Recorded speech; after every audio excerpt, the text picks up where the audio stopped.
स्वागत है आपका। तो पिछली वीडियो में कुछ ऑडियो का इशू हो गया था, तो वीडियो में फिर से बना रहा हूँ। इसमें हम सेक्शन ए सॉल्व करेंगे। अगर आप चाहते हैं सेक्शन बी भी सॉल्व हो 2024 के पेपर का, तो कमेंट सेक्शन में बताइए। एंड अगर किसी को इसका मतलब नोट्स चाहिए, मतलब सॉल्वेबल नोट्स, तो सॉल्व किया उसके नोट्स थे, तो टेलीग्राम ज्वाइन कर सकते हैं। सब कुछ वहाँ पे ऑलरेडी फ्री है, आप ज्वाइन कर सकते हैं। ठीक है। अब देखिए, यहाँ पे दो बातें हैं। पहली बात है कि ये पेपर काफ़ी टफ था। जब 2024 में पेपर आया था तो काफ़ी टफ इसको माना गया था। 2024 का पेपर है आईसीएससी का।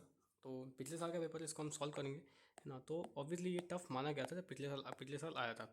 अब बहुत लोग को ये पेपर इजी लग सकता है। बहुत लोग बोलेंगे यार पेपर इतना टफ नहीं है, मतलब मैं फर्जी में हाइप अप कर रहा हूँ। देखिए, हो सकता है आपको इजी लगे, इतनी कोई बड़ी बात नहीं है, क्योंकि आपकी तैयारी अगर अच्छी होगी तो ये पेपर आपको ईजी लग सकता है। इसमें कोई बड़ी बात नहीं है।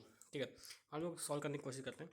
तो पहला जो क्वेश्चन है वो ये है कि when a bell fixed on a cycle things then the energy, है ना, कन्वर्जन दैट टेक्स प्लेस। तो अब बेल है, वो रिंग कर रहे हैं एक तरीके से। तो इसमें एनर्जी कन्वर्सेशन पे क्वेश्चन है। तो यहाँ पे देखिए, काइनेटिक टू साउंड ही इसमें ऑप्शन हो सकता है, बाकी तो कुछ हो नहीं सकता। ठीक है, मतलब ऑप्शन ही इतने ईजी दे रखे हैं कि ये क्वेश्चन ईजी हो गया। हालांकि क्वेश्चन टफ बन सकता था। अगर इसके ऑप्शन टफ बनते तो इसका आंसर बी हो जाएगा, मतलब बिना किसी डाउट के। अगला वाला क्वेश्चन देखते हैं। अगला वाला क्या है कि door locks is open by turning the lever handle of length 0.2 metre. If the moment of force produce is 1 newton then the minimum force required. तो देखिए यहाँ पे कितनी मिनिमम फोर्स होगी। तो देखिए, हालांकि इसका फॉर्मूला आसान है कि tau is equal to F into D. हालांकि F into D sine theta होता है कि परपेंडिकुलर ही कंपोनेंट लेते हैं बेसिकली। बट जनरली आपके केसेस में थीटा जनरली 90 डिग्री होता है, तो हम ये फॉर्मूला यूज़ कर लेते हैं। साइन 91 होता है। सो यहाँ पे जो आपका जो टाउ दे रखा है, वो टाउ आपको 1 न्यूटन मीटर ऑलरेडी दे रखा है। ठीक है, वो टाउ है आपका। अब आपका जो फोर्स है यहाँ पे वो आपको निकालना है, तो इसको एफ मान लीजिए।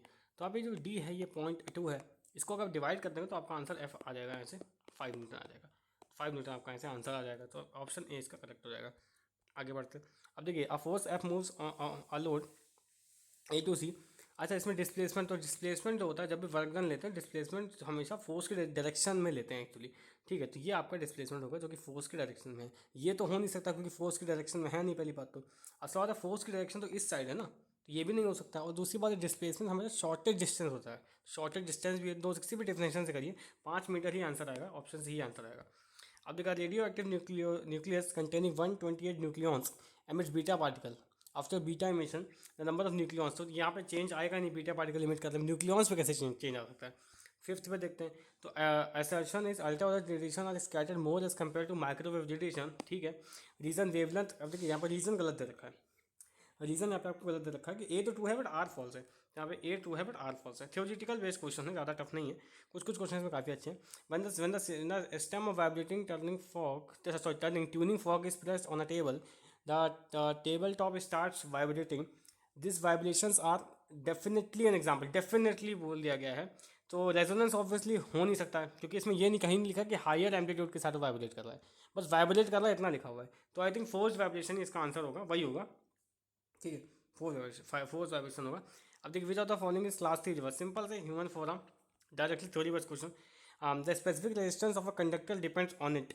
तो स्पेसिफिक रेजिस्टेंस अगर मार्क तो हर मटेरियल का अलग अलग होता है, तो मटेरियल पे ही डिपेंड करता है। लेंथ और ये area of cross section, radius, ये सब ये रेजिस्टेंस डिपेंड करता है। Specific resistance is different topic actually. तो अगर आप देखें तो आर का जो फॉर्मूला होता है वो आता है रो एल बाई ए करके। ठीक है ना। तो ये अलग, ये फॉर्मूले में आर डिपेंड कर सकता है एल और ए पे, बट जो रो होता है ये कांस्टेंट रहता है। मतलब ये मटेरियल पे ही डिपेंड करता है एक तरीके से। ये हर मटेरियल का अलग अलग होता है। ठीक, आगे बढ़ें। Identify the option that display the correct wiring with correct colour code. तो कलर कोड अगर आपको मालूम होगा ब्राउन कौन से, मतलब कौन सी लाइव वायर है, कौन सी अर्थ वायर है, कौन सी न्यूट्रल वायर है, पहली बात तो इसका अगर आपको थोड़ा बहुत आइडिया हो तो इस क्वेश्चन को आप कर लेंगे। इसका आंसर ऑब्वियसली ए हो जाएगा। ठीक है, क्योंकि इसमें कोई गलती नहीं। देखिए, ब्राउन वायर है, ये मेन से कनेक्टेड है, और अप्लायंस से कौन सी, ब्लू वायर कनेक्टेड है एक तरीके से। ठीक है, अगर आप ध्यान से देखें, ब्राउन वायर को डायरेक्टली अप्लायंस से कनेक्ट नहीं किया है, इसको मेन से ही कनेक्ट किया गया एक तरीके से। तो ठीक है, ठीक है। ओके, आगे बढ़ते हैं। अब the potential difference between terminals of a cell is in a close circuit. अब सर्किट क्लोज है, हिंट आपको मिल गया, टर्मिनल वोल्टेज ही होगा।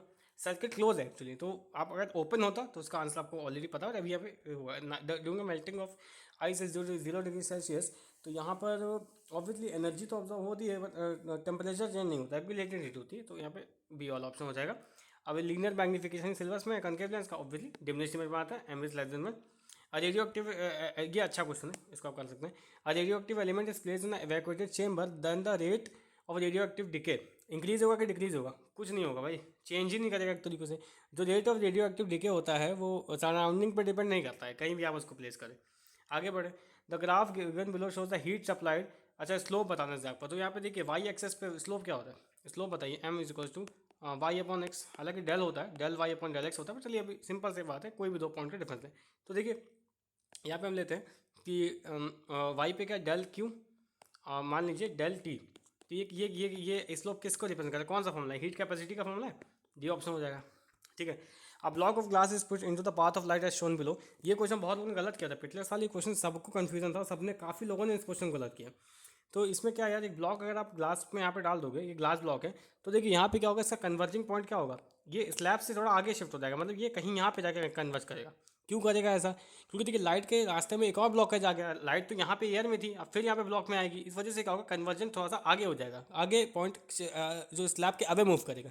इसको आप ऐसे इमेजिन कर सकते हैं कि मान लीजिए आप दौड़ रहे हैं और आपके सामने कोई ऑब्स्ट्रक्शन लग दिया गया, तो आपकी स्पीड वहाँ पे भी खर्च होगी, उसके बाद आपको ज़्यादा से ज़्यादा लंबा समय लग जाएगा आगे आने के लिए, और ज़्यादा लंबा समय लगेगा कन्वर्ज करने के लिए, ज़्यादा लेंथ आपको ट्रैवल करनी पड़ेगी, इसलिए आगे कन्वर्जिंग पॉइंट होगा, तो move away from the slab answer आ जाएगा। अगर इसकी जगह कॉन्केव लेंस होता तो उसके डाइवर्जेंस को ये कम करता बेसिकली। तो उस केस में आप सोचिएगा, इस केस में हो सकता है इस साल कनकेव लेंस देते हैं, यहाँ पे तो कॉन्वेक्स दिया गया है। ठीक, आगे बढ़ते हैं। तो in which of the following which of the radio isotope, radio isotope क्या भाई, कार्बन 14। इसका एक यूज़ बताना है, बहुत सारे यूज़ होते हैं, आप कार्बन डेटिंग में यहाँ पे लिख देता हूँ, यूज़ बहुत सारे होते हैं यहाँ पे, कार्बन डेटिंग सबसे फेमस वाला है, ठीक है, उसको लिख देता हूँ। Name the class of the lever shown in the picture below. तो अब देखिए यहाँ पे डायरेक्टली बुक का ही एग्जाम्पल इन्होंने दे दिया है। तो क्या है, क्लास 2 लीवर है, तो आप सेकंड लिख दिए, ठीक, सेकंड क्लास का लीवर है, डायरेक्टली यार ऑप्शन आपको दे दिया गया। When a stone tied is rotated in a horizontal plane, a tension in the string provides. So यहाँ पे सेंट्रीपिटल या सेंटर सीकिंग फोर्स, अब तो यहाँ पे सेंट्रीपिटल आंसर हो जाएगा, सेंट्रीपिटल हो जाएगा, सेंट्रीपिटल हम यहाँ पे लिख देते हैं। और work done by this force at any instant, तो भाई वर्क डन जीरो होता है, क्योंकि ऑब्वियसली आपको इसका रीज़न भी पता होना चाहिए जीरो क्यों होता है, क्योंकि यार देखिए वर्क डन फोर्स और डिस्प्लेसमेंट का जो एंगल यहाँ पे बनता है वो 90 डिग्री के आसपास बनता है, 90 डिग्री बनता है, इसलिए वर्क डन जीरो होता है। ठीक, a non-uniform beam of weight 120 Newton is pivoted at one end. Okay, and calculate the F to keep the beam in equilibrium. तो प्रोडक्ट ऑफ मोमेंट्स लगा दीजिए, आंसर आपका आ जाएगा। तो यहाँ पे 120 इंटू 0.2 यहाँ पे कर दीजिए, इसको इक्वल कर दीजिए, जो आपका F फोर्स को अज्यूम कर दीजिए F, ठीक है, इसको इक्विलिब्रियम कर दीजिए। यहाँ से जो F की वैल्यू आएगी, मैं ऐसे बताता हूँ, F की वैल्यू यहाँ से 30 न्यूटन आ जाएगी ना, आप पूरा सॉल्व कर दीजिएगा, तो यहाँ पे हो जाएगा। आगे बढ़ते हैं। Meera choose to use the block and tackle system of 9 pulleys. Okay, 9 pulleys का block and tackle system use हो रहा है, अच्छी बात है, ठीक है। Lift what advantage using block and tackle system और सिंगल मूवेबल पुलिस का क्या एडवांटेज, पहले तो ये एडवांटेज है कि MA आपका 2 से बढ़ जाएगा, ठीक, ये भी एक एडवांटेज है, या MA आपका बढ़ेगा, VR कम होगा, तो यहाँ पे आप ये लिख सकते हैं कि MA, तो यहाँ पे MA बढ़ेगा, यानी कम एफर्ट में ज़्यादा लोड उठा पाएंगे, बट VR कम हो जाएगा, VR कम हो जाएगा, मतलब समय ज़्यादा लग जाएगा आपको। Why should see connect more number of police in the upper fix block, तो इसका क्या रीज़न है, एनर्जी लॉस को मिनिमाइज करने के लिए ना, जो मूवेबल पार्ट ऑफ मशीन होता है उस, है ना, वो इंक्रीज़ करता है एफिशिएंसी को, ठीक है। तो यहाँ पे आप कह सकते हो कि यही लिख दीजिए, एनर्जी लॉस को मिनिमाइज करने का सबसे सिंपल रीज़न है कि एनर्जी का जो लॉस है यहाँ पे उसका यहाँ मिनिमाइजेशन होगा। कैसे होता है वो लिखने की आवश्यकता नहीं है, वो पूछा भी नहीं गया इसमें से, वाई नहीं पूछा गया, उतना ही लिखिए जितना मतलब पूछा गया। Sumit does 600 joule of work in 10 minutes and Amit does 300 joule of work, तो पावर कंपेयर करनी है, आराम से कर लेंगे इसको। मान लीजिए यहाँ पे मैं सुमित मतलब यहाँ पे sorry power of S Sumit और पावर ऑफ अमित को कंपेयर करता हूँ, ठीक है, रेशियो कंपेयर करना है, तो तो ये पावर क्या आ जाएगी 600 डिवाइड बाई, इसको सेकंड में कर लीजिए, ये हो जाएगा 10 इंटू 60 इस टू, ये हो जाएगा 300, क्योंकि टाइम भी अलग अलग है, सबकी एनर्जी भी अलग अलग है, ये हो जाएगा 20 इंटू 60। इसको जब हम लिखेंगे इस रेशियो को तो ये आ जाएगा, कितना आ जाएगा, 4:1 आ जाएगा।